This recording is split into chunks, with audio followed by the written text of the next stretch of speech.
Of the nearly $59 billion spending in this bill, all but $103 million is designated emergency spending. What does emergency spending actually mean? And what are these emergencies the nation is facing?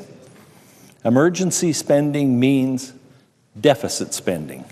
It means we're spending money that we as a nation do not have. An emergency designation relieves Congress of the burden and the responsibility of coming up with the ways to pay for the spending.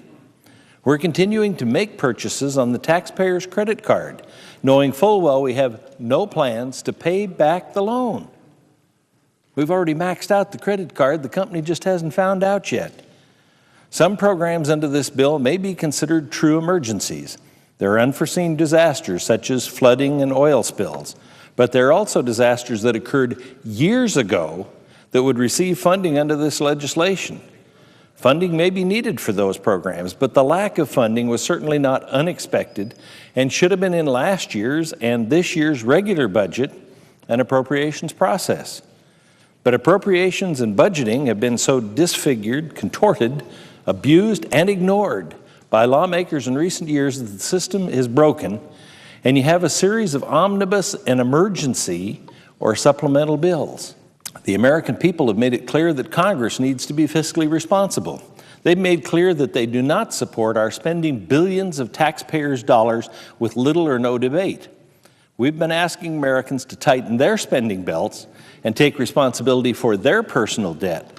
It's about time that the representatives of the people do the same.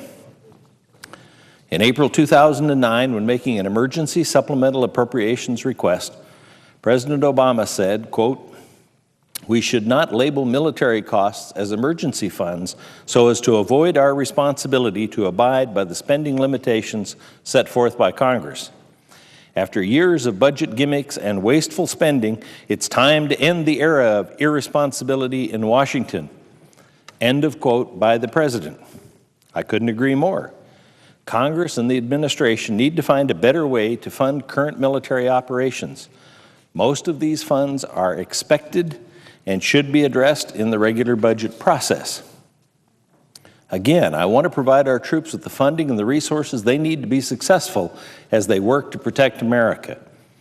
I do not, however, want the brave men and women of the armed forces, nor the families of America who have been truly impacted by unforeseen disasters to be used as justification for unchecked and, in some cases, unrelated spending.